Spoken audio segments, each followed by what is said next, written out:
Representative Byron Donalds of Florida, welcome back to the program. How you doing, sir? Doing good. How you doing?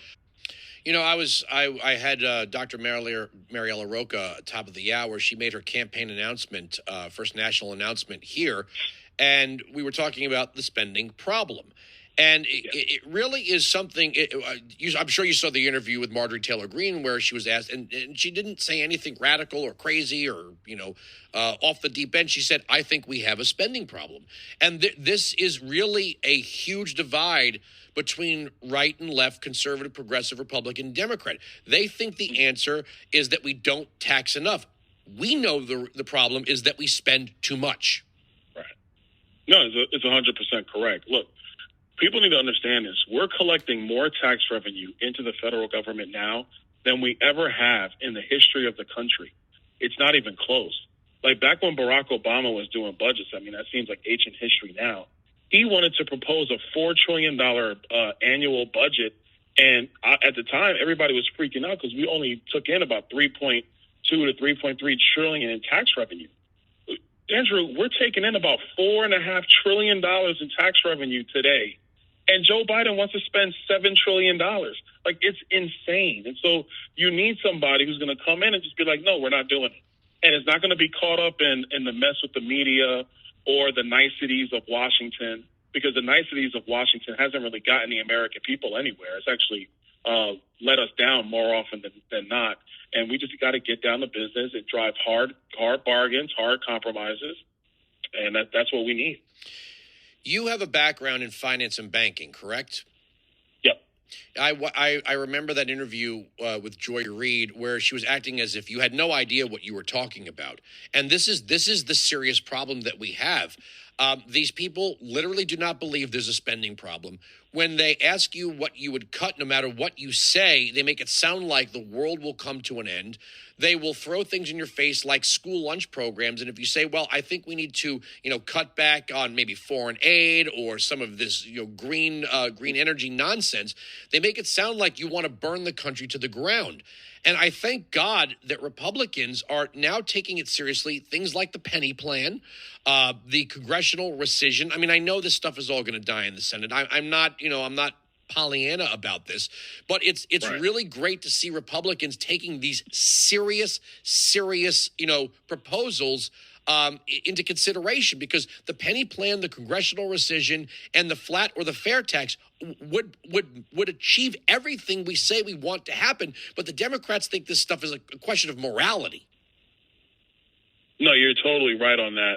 And I think, look, here's where House Republicans, where we really got to take ourselves to, is that for a long time, Republicans would say they believe in this stuff, but they just wouldn't vote for it. They wouldn't do it. And the argument, it's even the argument today. The argument today on Capitol Hill is, but that won't pass the Senate. My attitude is, so what? Put it on the board, argue for the policy, make a strong case for it, and then just go battle it out. Have the fight with the battlefield on the battlefield of ideas. That's what you need to do, as opposed to just talking into your chest and saying, we need the House and we need the Senate and we need the presidency to do anything done, to get anything done. The American people got to see what you stand for.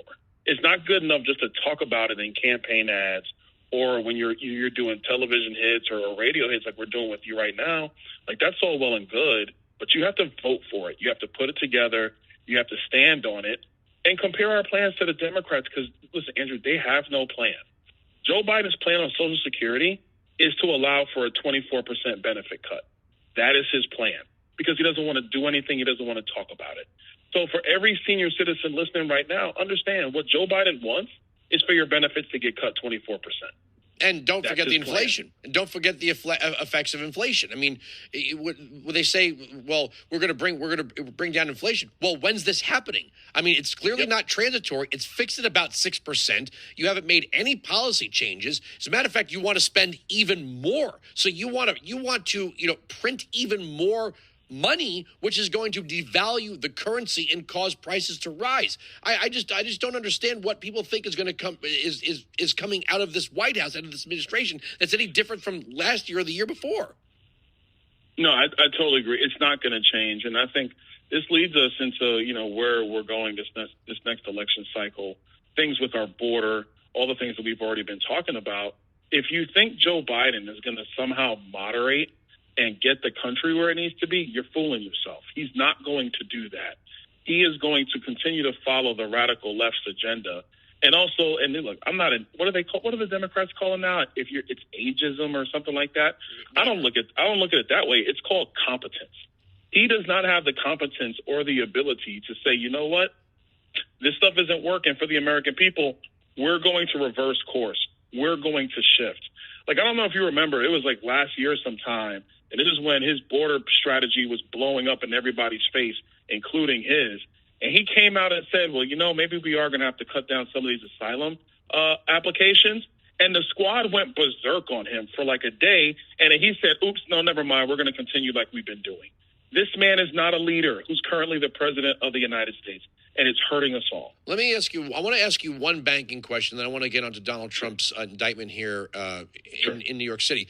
Your background. I mean, your background speaks to this. When Janet Yellen came out and said that they were going to lift the cap on FDIC deposit insurance, there were members, Republican and Democrat, who said this is going to be really bad for small community banks because you're basically telling people that. Josh Gottheimer actually said something I agreed with. He said we can't live in a world of too big to fail and too small to survive. But they claim that they don't want to support these big Wall Street banks, and yet there they are giving Silicon Valley Bank and First Republic and Signature Bank the kind of relief that no other bank would qualify for. How can Democrats say they support small community banks and credit unions when all they do is bail out these big, bloated, poorly run banks? Because they have no economic plan or strategy except ESG, Green New Deal, and trying to favor their own special interests. Hey, look, Silicon Valley Bank was a tech bank. It was a venture capitalist bank. A lot of the Green New Deal stuff, a lot of the companies that are in that kind of business, a lot of them banked at Silicon Valley Bank. So for them, it was supporting the agenda. If they get the economics wrong, which they get wrong all the time, then what they do is they say, oh my gosh, we either need more subsidies or we don't want to have bailouts, but we're going to do this one time. And then they rail against Wall Street when the truth is Wall Street donates to the Democrats far more than they donate to Republicans. It ain't even close. They want too big to fail, because when you have too big to fail, what that means is there's a bunch of regulatory and political controls to continue the backdoor of donations and political support to keep the whole thing going. And look, some of these guys at the big banks, they don't have a problem with it either, because it's much easier to compete against 4 or 5 other banks in the cartel syndicate as opposed to 2,000 banks, which are small, middle-sized, regional, and national. So that's what's going on in America. I think Josh Gottheimer's point is correct. You can't have just 6 big banks. You gotta have a entire economy of a banking system so everybody can access capital, not just the favored interests of the left. So let's talk about the Trump indictment. This is obviously being concocted. We're talking about a 7-year-old misdemeanor that has now been bumped up to a felony without any second crime to attach it to, which is required to bump it up to a felony and to bring it outside of the statute of limitations.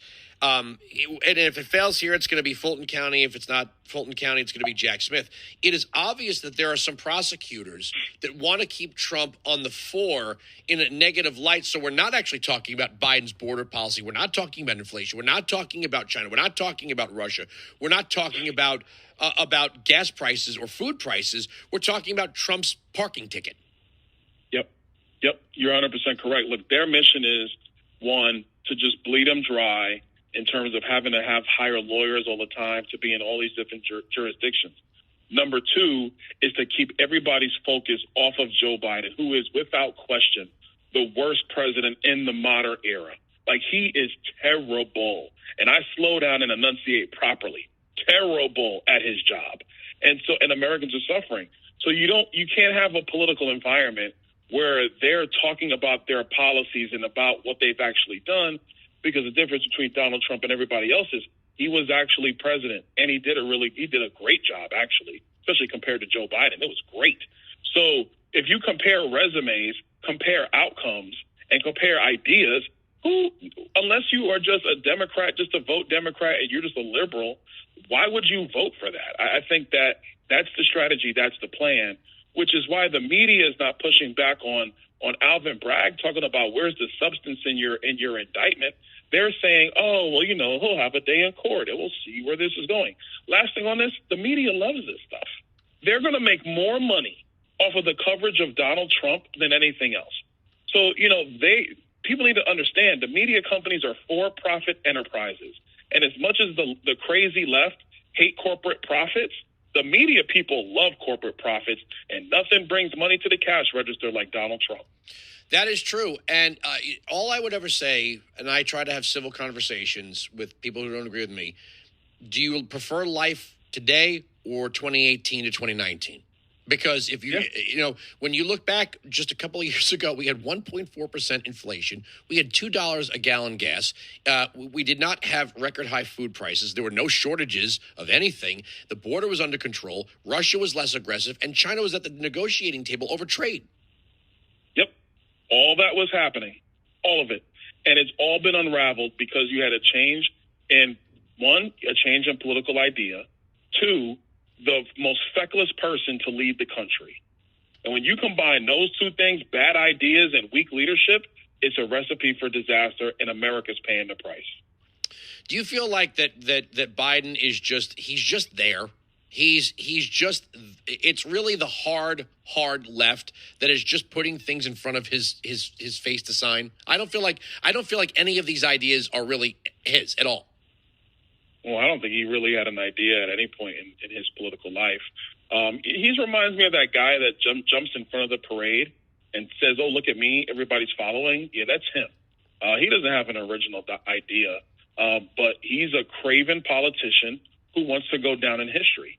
And so I don't know if you remember, they had this meeting after he became president about what he needed to do for his legacy.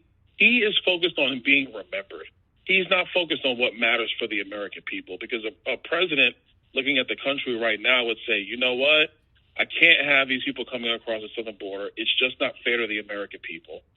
We need to make sure that we're strong around the globe, because if you have countries being invaded by our adversaries, it only emboldens our adversaries. And you move down the list and you get serious.